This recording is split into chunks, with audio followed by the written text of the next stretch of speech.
Professor Yunus জাতির উদ্দেশ্যে বক্তব্য দিচ্ছেন। প্রথমে বলি, গ্লোবালি সাধারণভাবে আপনার বক্তব্য স্যার সমাদৃত হয়েছে, কিন্তু প্রশংসা পাইছে।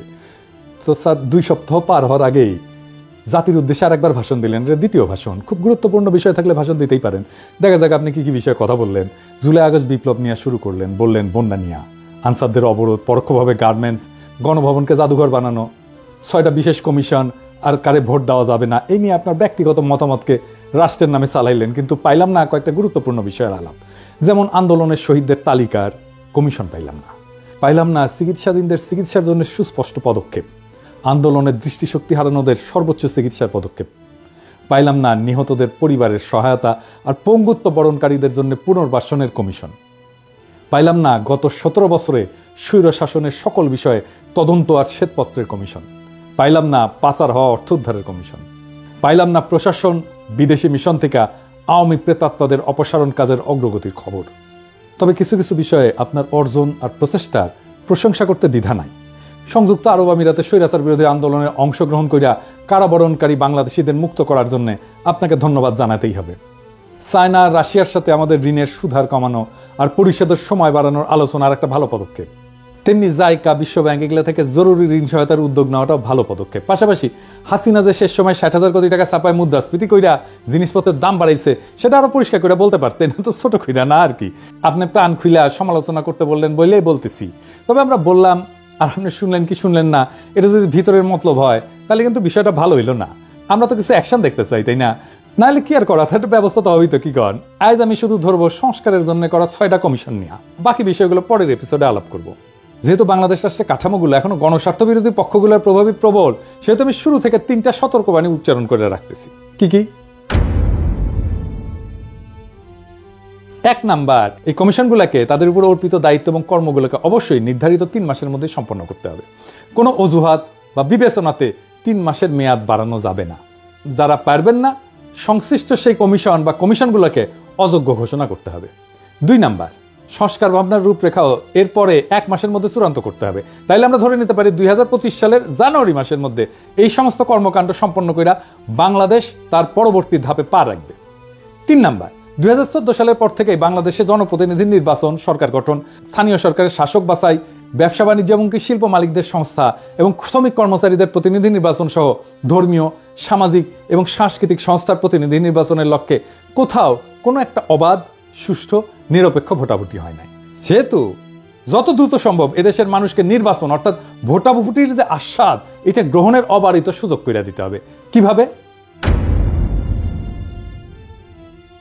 সেই লক্ষ্যে নভেম্বর মাস থেকে সারা দেশে কলেজ, বিশ্ববিদ্যালয়গুলোর ছাত্র সংসদ নির্বাচন আয়োজন এবং অনুষ্ঠানের মাধ্যমে ভোটাভুটির চর্চাকে কেন্দ্র কইরা মহানন্দের রাজনীতি এবং সাংস্কৃতিক উৎসবে ভোটাধিকার বঞ্চিত সকল তরুণ তরুণী, যুবক যুবতীদের টাইনা আনতে হবে।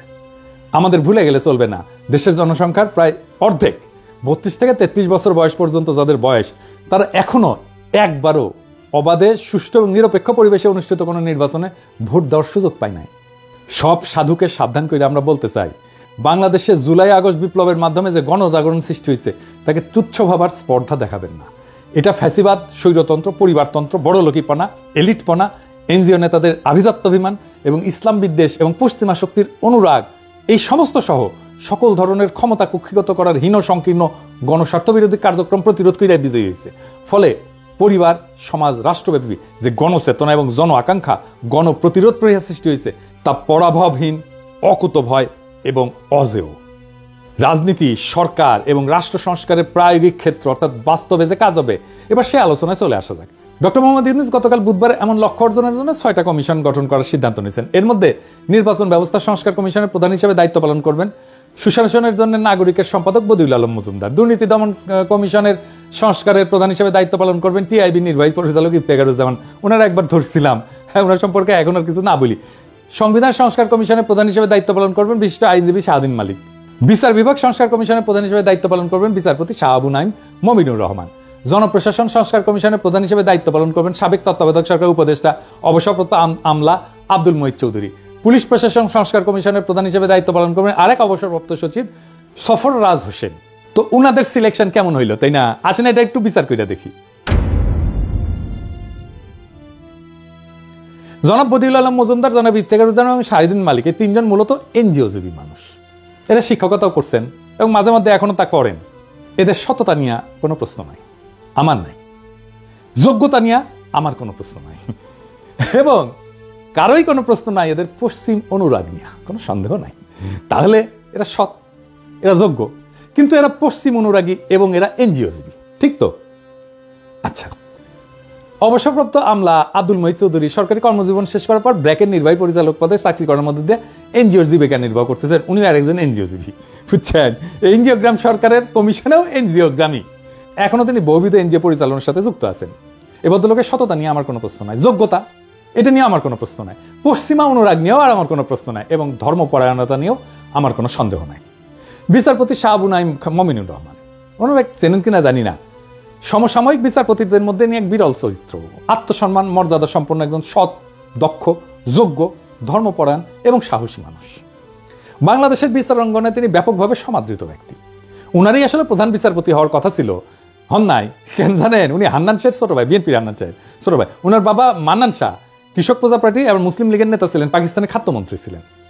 অবসরপ্রাপ্ত সচিব সফররাজ হোসেন একজন সৎ মানুষ, কোনো সন্দেহ নাই, দক্ষ মানুষ, সন্দেহ নাই, এবং ভীরু মানুষ, মাঝারি মানের আমলা আর কি, কোনো ধরনের সামাজিক এবং স্বেচ্ছাসেবামূলক কাজে জড়িত আছেন বলে আমি জানি না, আমার ভুল হইলে আপনারা শুধরাই দেবেন।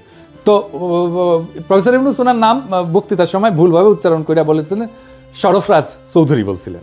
তো পুরা রাত কাইটা বৃহস্পতিবার সকাল না হওয়া পর্যন্ত দেশবাসী জানতে পারেন নাই তিনি আসলে সাবেক সচিব সফররাজ হোসেন। এদের একজনও তরুণ বয়সে বাংলাদেশের মুক্তিযুদ্ধে সরাসরি অংশগ্রহণ করেননি, যদিও ওনারা প্রত্যেকেই তখন আমাদের স্যার জাফর ইকবালের মতো তাবর তরতাজা যুবক ছিলেন। তবে অপ্রত্যক্ষভাবে ৭১ এবং তাদের পরিণত বয়সে এবং বৃদ্ধকালে সকলেই সদ্য সম্পন্ন বিজয়ী গণ অভ্যুত্থানের সমর্থকের ভূমিকা পালন করছেন। এই ব্যাপারে আমার কোনো সন্দেহ নেই। জাতিসংঘের তত্ত্বাবধানে প্রত্যেকটা ঘটনার তদন্ত দাবি করে বিক্ষুব্ধ ৭৪ নাগরিকের বিবৃতি, এই শিরোনামে ২৯শে জুলাই প্রথম আলোতে প্রকাশিত খবরে দেখা যায় বদিউল আলম মজুমদার, ইফতেখারুজ্জামান এবং শাহিদিন মালিক সাইন করছিলেন। কিন্তু এইখানে গুরুত্বপূর্ণ বিষয় আছে, প্রফেসর ইউনূস স্যার, আপনি একটু শুনে থাকেন, আপনি হয়তো খেয়াল করেন নাই। এইখানে গণ অভ্যুত্থানের তৃতীয় শক্তির অনুপ্রবেশের যে অভিযোগ তৎকালীন অবৈধ প্রধানমন্ত্রী এবং খুনি হাসিনা তুলছিলেন, সেটার প্রতি সায় দিছিলেন এই তিনজন। কিন্তু ওই তিনজন বলছিলেন অন্যদিকে বিরোধী পক্ষ ছাত্র আন্দোলনের প্রতি সংহতির নামে একে নিজেদের রাজনৈতিক সুবিধা অর্জনের জন্য ব্যবহার করতে চেয়েছেন বলে অভিযোগ রয়েছে। এই তিনজন এই কথা বলছেন, তার মানে হাসিনার সাথে ওনারা সুর মিলাইছেন।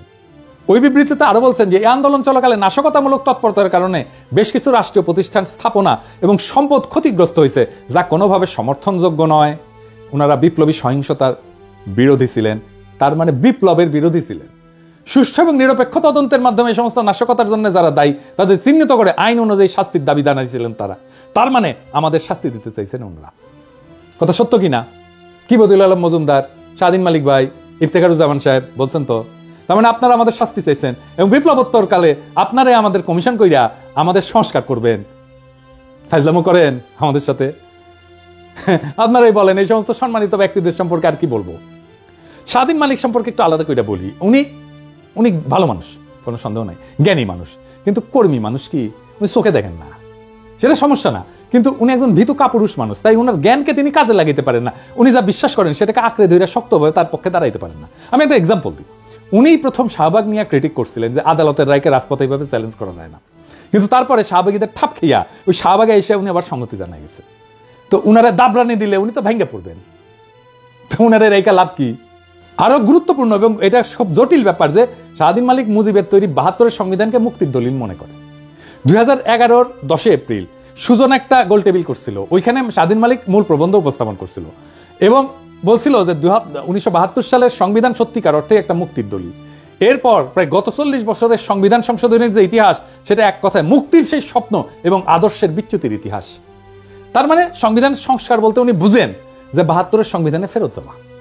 উনি বলেন যে বৈষম্যহীন সংবিধান করতে যা যা দরকার তা এই সংবিধানেই আছে। ফলে উনার হাতে মুজিবের সংবিধান বাতিল কইরা এবং গণ অভ্যুত্থানের নতুন সংবিধান প্রণয়নের কোনো সম্ভাবনা আছে? আপনারা নিজেরাই বলেন তো। তবে নির্বাচন ব্যবস্থা সংস্কার কমিশন এবং দুর্নীতি দমন সংস্কার কমিশনের সিংহভাগ কাজই ১/১১ সরকারের আমলে সম্পন্ন করা হয়েছিল এবং এই নীতিমালা এবং আইন সংস্কারের কাজ তখন অনেকগুলোই গুছিয়ে রাখা হয়েছিল। এই দুইটা পৃথক কাজের সাথে ওই সময় জনাব বদিউল আলম মজুমদার এবং জনাব ইফতেখারুজ্জামান ঘনিষ্ঠভাবে জড়িত ছিলেন। 11 সরকার তো কিছু ভালো কাজও করছিল, ভালো কাজ করছিল, এই দুই ব্যক্তি তখন উত্তম ভূমিকা পালন করছিলেন। তাদের এই বিশাল অবদানকে আমি তুচ্ছ-তাচ্ছিল্য করবো না, এটা করলে ভুল হবে। পরবর্তীকালে 2009 সালে বাংলাদেশের ইতিহাসের সেরা দুর্নীতিবাজ এবং গণতন্ত্র ভোটাধিকার হরণকারী শাসক পলাতক শেখ হাসিনা এই আইন দুইটাকে নানাভাবে সংশোধনের মাধ্যমে একে বিকৃত, ক্ষতিগ্রস্ত এবং দুর্বল করে ফেলছিল। তবে কোথায় কতটুকু অঘটন সে ঘটাইছে তা মনোনীত এই দুই কমিশনের বিজ্ঞ চেয়ারম্যানদের প্রথম পাঠেই বুঝতে পারবেন। ফলে এই দুইটা ক্ষেত্রে সবকিছু দ্রুত সংশোধন কইরা ভালোভাবে সংস্কার প্রস্তাব উত্থাপন করতে তাদের খুব বেশি সময় লাগবে না, 2 মাসও লাগবে না। যদি না তারা ওনাদের যে জীবিকা, এনজিও জীবিকা, এটার মৌলসূত্র অনুসরণ করে এই কাজে বিদেশি সংস্থা সমূহে অনুদান নিয়ে এতে ব্যাপক ভিত্তিক বিশ্বমানের একটা সংস্কার দলিলে পরিণত করার লোভ থেকে মহাপ্রকল্প ব্যবসায় জোড়ায় যায়, তাহলে অন্য কথা আর কি। আজ আর একটা গুরুত্বপূর্ণ বিষয়ে আসি, সংবিধান প্রসঙ্গে। গণঅভ্যুত্থানের নেতৃত্ব প্রদানকারী শিক্ষার্থীদের অভিপ্রায় অনুযায়ী সম্প্রতি একটা নাগরিক কমিটি গঠিত হয়েছে, আমরা সবাই জানি। এটা কর্মসূচি দিছে। 8 নম্বর কর্মসূচিতে বলা হয়েছে যে গণপরিষদ গঠন করে গণভোটের মাধ্যমে নতুন গণতান্ত্রিক সংবিধান তৈরির জন্য গণ আলোচনার আয়োজন করা হবে, তাই না? বলছে না? এইখানে প্রফেসর ইউনূস সংবিধান সংস্কার কমিশন যখন গঠন করে ফেললেন তখন বোঝা যায় এখন তিনি আর আন্দোলনে বিজয়ী শিক্ষার্থী, তরুণ, এই যুব সমাজের মতামতের ধার ধারেন না। ঠিক তো? তার মানে তারা যেটা বলছিল গণপরিষদ গঠন করে গণ আলোচনা করে, সেটা তো উনি ধার ধারলেন না। তাইলে বাংলাদেশের রাজনীতি নিয়ে তো উনিও একটা স্বৈরাচারের মতো আচরণ করলেন, তাই না? উনি কারো কথা শুনেন না, এমনকি উনি ছাত্রদের কথাও শুনলেন না, তাই না? তো যে যায় লঙ্কায় সেই হয় রাবণ। উপনিবেশিক ব্রিটিশ শাসনের স্বার্থানুকূল আমলাতন্ত্রের আদলে গড়া পাকিস্তান সিভিল সার্ভিসের গর্বিত অফিসার বাংলাদেশ সরকারের সাবেক সচিব আব্দুল মুহিত চৌধুরীর পক্ষে কি কোনো প্রগতিশীল সংস্কার ঘটানো সম্ভব? তার কোনো ক্রিটিক্যাল ভিউ আছে এই ব্যুরোক্রেসির ব্যাপারে? তো তার নেতৃত্বে জনপ্রশাসনে কি সংস্কার করবে তো বুঝেই না। ওই তো এই ব্রিটিশ আমলাতন্ত্র নিয়ে মুগ্ধ হয়ে বসে থাকে। প্রশাসন ক্যাডারের অফিসার অবসরপ্রাপ্ত সচিব সফররাজ হোসেন পুলিশ প্রশাসনের সংস্কার কমিশনের প্রধান হিসেবে সফলভাবে কাজ করতে পারবেন। উনি কি পুলিশ? পুলিশ তো এখন একটা বিশাল বড় প্রতিষ্ঠান, সেহেতু পুলিশের কোনো অবসরপ্রাপ্ত সৎ, দক্ষ, যোগ্য, সম্মানিত কর্মকর্তাকে এই কমিশনের প্রধান হিসেবে দায়িত্ব দেওয়া উচিত ছিল।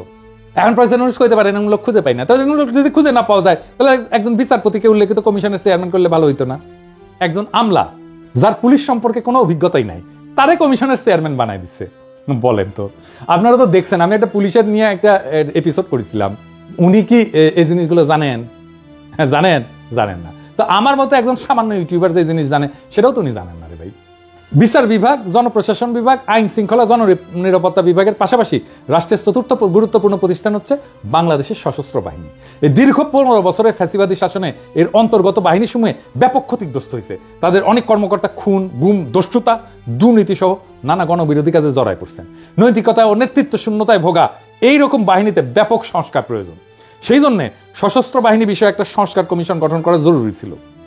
প্রফেসর ইউনূসের গত 1 মাসের দীর্ঘ শাসনের অবস্থা দেখে মনে হয় তিনি সশস্ত্র বাহিনীর বর্তমান নেতৃত্বের সাথে একটা আপোষ রফা করে তাদের পরামর্শ মেনে কাজ চালিয়ে যাচ্ছেন। সশস্ত্র বাহিনী বিভাগে জরুরি, প্রয়োজনীয়, গুরুত্বপূর্ণ সংস্কার সাধনের প্রস্তাব করা বা উদ্যোগ নেওয়ার কোনো সাহস তার নাই। কিন্তু বলেন আয়নাঘর কে করছে, তাই না? র্যাব যে স্যাংশন খেলে ওটার অফিসার কারা ছিল? আর এই আর্মি তো রাস্তায় গুলি করছে, তাই না? আমাদের বিপ্লবের সময় জাতীয় প্রতিরক্ষা এবং দেশের সার্বভৌমত্বের বৃহৎ স্বার্থের বিষয়টা বিবেচনায় না হইলে প্রতিরক্ষা বাহিনী সংস্কার কমিশন গঠন করা এটা অতি জরুরি একটা কাজ ছিল। 12 বছর দীর্ঘ রক্তক্ষয়ী সংগ্রামের মাধ্যমে ফ্যাসিস্ট দুঃশাসনের অবসান ঘটানো এই বিজয়ী গণ অভ্যুত্থান বাংলাদেশের সমাজ, সংস্কৃতি এবং রাজনীতিতে বেশ কিছু ঐক্যমত সৃষ্টি করছে। একইভাবে রাষ্ট্র, সরকার, রাজনীতিকদের বেশ কিছু প্রবণতা, আচরণ এবং কার্যক্রমকে দেশবাসী অগ্রহণযোগ্য, ক্ষতিকর হিসেবে চিহ্নিত এবং খারিজ করছে। গণসংগ্রাম এবং আত্মত্যাগের এই দীর্ঘ পথ পরিক্রমায় নানান পর্যায়ে অংশগ্রহণকারী ছোট বড় সকল পক্ষের সঙ্গে আলোচনা কইরা লড়াইয়ের ময়দান থেকে উদ্ভূত, বিকশিত এবং গঠিত ঐক্যমতগুলা এবং এর বিভিন্ন শর্তসমূহ লিপিবদ্ধ করা একটা জরুরি দায়িত্ব প্রফেসর ইউনূসের। এরকম সকল গণসম্মতি চিহ্নিতকরণের জন্য একটা কমিশন গঠন করা প্রয়োজন। এর মূল কাজ হবে গণতন্ত্র এবং অধিকার আন্দোলনের অংশগ্রহণকারী সকল রাজনৈতিক দল, গ্রুপ, ছাত্র, নাগরিক সমাজ, সামাজিক পক্ষ এবং সংস্থার সক্রিয় সকল অংশীজনকে, যাকে স্টেক হোল্ডার বলি, এটাকে অন্তর্ভুক্ত করে একটি জাতীয় ঐক্যমতের সনদ প্রণয়ন করা। প্রফেসর ইউনূসকে এটা করবেন। আচ্ছা, প্রফেসর ইউনূসকে বলি, আচ্ছা প্রফেসর ইউনূস, এই যে আপনি একটা কমিশন করলেন, কতগুলো ভুল করেছেন দেখেছেন। এই ভুলগুলো কেন হচ্ছে জানেন? আপনার ভুলের কারণ আপনি কিছু মনে করেন না স্যার, একটু ছোট মুখে বড় কথা বলি আর কি। কারণ আপনাকে তুমি ব্যক্তিগতভাবে চিনি। এর ভুলের কারণ হচ্ছে আপনার প্রেজুডিস। আপনার প্রথম প্রেজুডিস হচ্ছে এলিটদের প্রতি আপনার এক অন্ধবিশ্বাস। আমি এক্সাম্পল দিই, ডক্টর কামাল হোসেনের বিষয়ে আপনি অবসেসড, এরকম আপনি অনেকের বিষয়ে অবসেসড। আমি যতজনকে দেখাইলাম সবগুলোতে এলিট। আপনি এনজিওর বিষয়ে অবসেসড। আপনি কামাল হোসেনের গণফোরামের প্রতিষ্ঠা সম্মেলনে আপনি গিয়া প্রধান অতিথি বক্তব্য দিছিলেন না, আবার আপনারা উনি পলিটিক্সে ঢুকাইছিল না, আবার কেটে পড়ছে পিছে থেকে। আচ্ছা একটা কথা কন্ত স্যার, এই যে কামাল হোসেন যে বালচিউন যে কিছু জানে না, এটা নিরেট মাকাল ফল, এটা আপনি বুঝেন না? এটা কইতে চান, এটা আমরা বিশ্বাস করতে হবে? আপনি ঠিকই জানেন কিন্তু মানেন না। উনার সাথে 10 মিনিট কথা বললে একজন আক্কেলওয়ালা মানুষ বুঝে যাবে উনি কি মাল। এই যে ফ্যাসিবাদ তৈরি হলো, এটাতে উনার দায় আছে না? একটা সংবিধান লিখেছে নানা জায়গা থেকে টুকলিফাই করিয়া, সেটা অসংখ্য জায়গায় সব বিরোধিতায় ভর্তি। এই আপনি সংবিধান পড়ছেন স্যার, আপনি পড়িয়া দেখেন তো ওইটার মধ্যে কতগুলো জায়গায় সব বিরোধিতা আছে। এটা কে লিখছে? উনি লিখছেন তো। তা আপনি কেন জিজ্ঞান না? ওনারা এত গুরুত্ব দেন কেন? যে সংবিধান থেকে জন্ম নিচ্ছে ফ্যাসিবাদ, তাও আপনি বুড়া মাথা মোটা এলিটদের ছাড়তে পারেন না। ধরেন আপনি এই যে কমিশনগুলো গঠনের আগে যদি কয়েকজনের সাথে আলাপ টালাপ করে নিতেন, মানে আপনি অপদার্থ উপদেষ্টার সাথে না, যারা পিছিয়ে মুজিবের ছবি লাগায় বন্দনা করে তারা না, এই আন্দোলনের যারা স্টেক হোল্ডার তাদের সাথে যদি আপনি আলোচনা করতেন, আপনার পরিকল্পনাটা সুন্দর হইতো না? আপনার তো নিজের আলাপের দরকার নাই, আপনি বইলা দিলেই তো আলাপ করে ফেলে। ধরেন আপনি তো আমরাও রিস্ক করতে পারতেন, কারে দিয়ে রিস্ক করতেন সেটা তো আপনি জানেন। আর আমি লিখে দিতাম আপনার প্রপোজাল, নাম ধাম রেশনাল দিয়া, যুক্তি তর্ক দিয়া, যে কেন উনাকে করতে হবে। আপনি না নেন আমার প্রস্তাব, কিন্তু একটা আপনি অল্টারনেট ভিউ পাইতেন তো আমার কাছ থেকে, পাইতেন না? হ্যাঁ, তো আপনি করলেন না কেন? আপনার তো সময় যাইতো না, কারণ আপনি মানুষ বলেই মনে করেন না আমাদেরকে। আসলে আমরা তো এলিট না, তাই না? বগুড়া ভাষায় কথা বলি তো, সেই জন্য আমাদের পাতা দেন না। তা আপনার উপদেশটা তো আপনার ভালো পরামর্শ দিতে পারতেছে না, আমাদের সাথে তো আলোচনা করতে আপনার ভালো লাগবে না, আমরা তো এলিট না।